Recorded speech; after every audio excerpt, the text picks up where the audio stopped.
What up guys, how you doing? Welcome back to the channel. Today we'll be reacting to the habit that destroys a man's brain. Yo, this gotta be epic. Let's get it.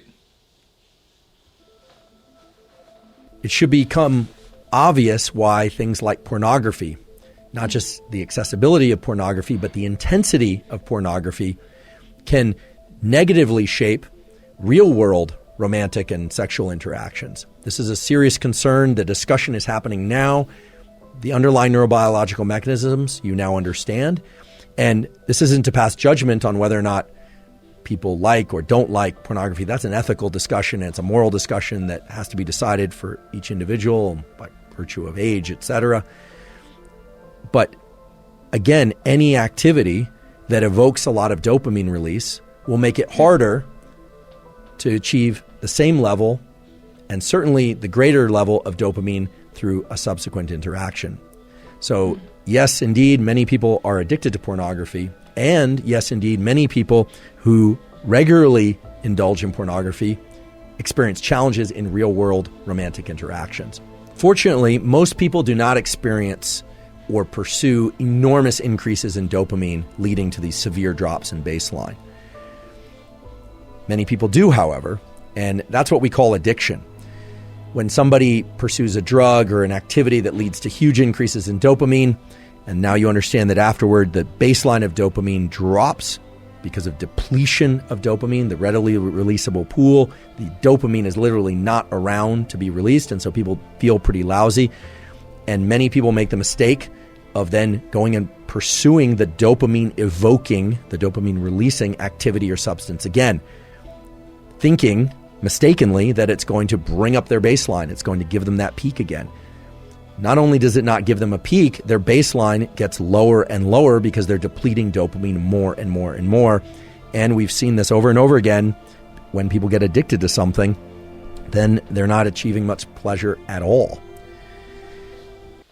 I think one of the challenges we have in the times that we live is they call it the information age, whereby we have access to a lot of information, and there's a lot of people that are knowledgeable, because I feel like a lot of people have gone to school. But the problem that we have with this academia is they come out and they speak to people in the sense of like they're writing an essay. So it's like, okay, yeah, I get what you mean, dopamine this, dopamine that, but the problem that's happening and why people are engaging in certain things is they're seeking to feel good. And if you're like, oh, it's affecting romantic relationships, it's like, how many people are enjoying romantic relationships though?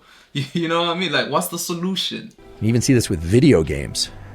People will play a video game, they love it, it's super exciting to them, and then they'll keep playing and playing and playing, and either one of two things happens, typically both. First of all, I always say addiction is a progressive narrowing of the things that bring you pleasure. So oftentimes what will happen is the person only has excitement and can achieve dopamine release to the same extent doing that behavior and not other behaviors. And so they start losing interest in school, they start losing interest in relationships, they start losing interest in fitness and well-being, and depletes their life. And eventually what typically happens is they will stop getting dopamine release from that activity as well, and then they drop into a pretty serious depression. And this can get very severe, and people have committed suicide from these sorts of patterns of activity. But what about the more typical scenario? What about the scenario of somebody who... See, that's the thing. Like, I don't really agree. The reason I used to play video games as I was coming up. I didn't have friends. You know, it was hard to make friends in the neighborhood that I lived in. So to entertain myself in those time periods where I didn't have friends, I played games because they were challenging and I actually enjoyed it. They made me happy, but I didn't become addicted to gaming because I had nothing else to do. It was an escape for me, you know. So when I look at people like this who basically bash like, oh, playing video games is bad because it stops you from developing friends. It's like, there are no friends to have in the first place. So how do we solve that? Is really good at working during the week. They exercise during the week. They drink on the weekends. Well, that person is only consuming alcohol maybe 1 or 2 nights a week. But oftentimes that same person will be spiking their dopamine with food during the middle of the week. Now, we all have to eat, and it's nice to eat foods that we enjoy. I certainly do that. I love food, in fact. But let's say they're eating foods that really evoke a lot of dopamine release in the middle of the week. They're drinking 1 or 2 days on the weekend. They are one of these work hard, play hard types. So they're swimming a couple miles in the ocean in the middle of the week as well. They're going out dancing once on the weekend. Sounds like a pretty balanced life as I describe it. Well, here's the problem. The problem is that dopamine is not just evoked by one of these activities. Dopamine is evoked by all of these activities. And dopamine is one currency of craving, motivation, and desire and pleasure. There's only one currency. So even though if you look at the activities, you'd say, well, it's just on the weekends, or this thing is only a couple times a week. If you looked at dopamine simply as a function, as a chemical function of peaks and baseline, it might make sense why this person, after several years of work hard, play hard, would say, yeah, I'm feeling kind of burnt out. I'm just not feeling like I have the same energy that I did a few years ago.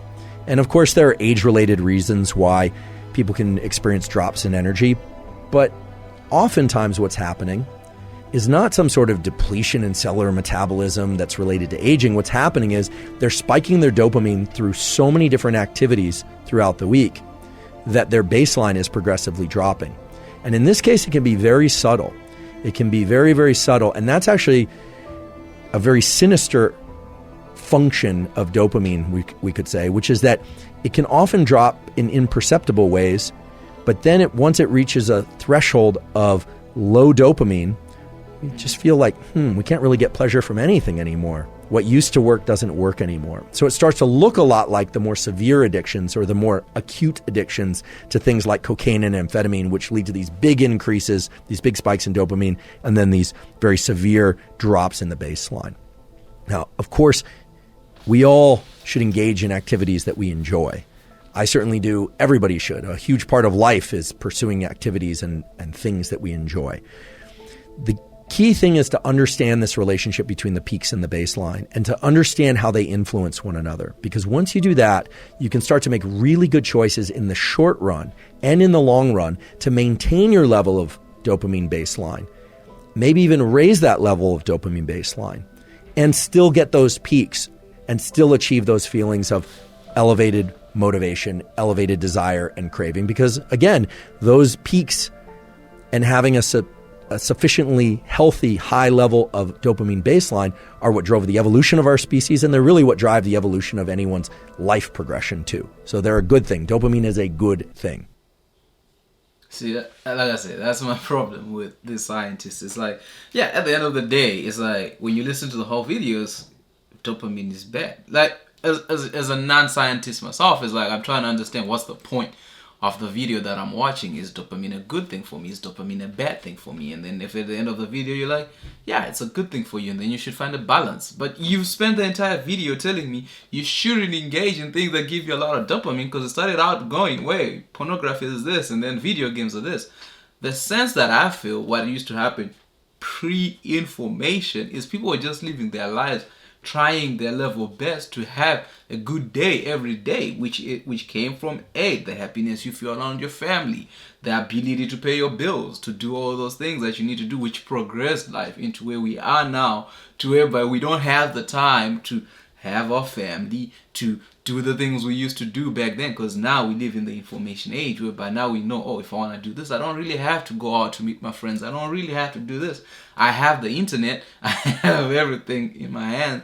It's how do we adopt and not necessarily say dopamine is bad, or why are people watching a lot of pornography? Back then, people were having sex, and then HIV and AIDS and things like that started coming around. And now it's like, oh, there's a lot of information. Women have access to this type of men. Men have access to this type of thing. So it's like, what I feel has to happen is we have to find ways as humans of finding ways that make us happy individually and not live our life based off of science alone, but live our life based off of feeling and having that understanding that this makes me happy and engaging in that until it stops, and then you move on to the next thing. There's nothing bad as evolving and realizing, hey, I've reached an age where I don't really enjoy playing video games anymore. I want to do something else, and that's perfectly fine with me. So I don't know which habit destroys men more. I don't know if you guys agree with this video. Let me know in the comment section, and I'll see you in the next one.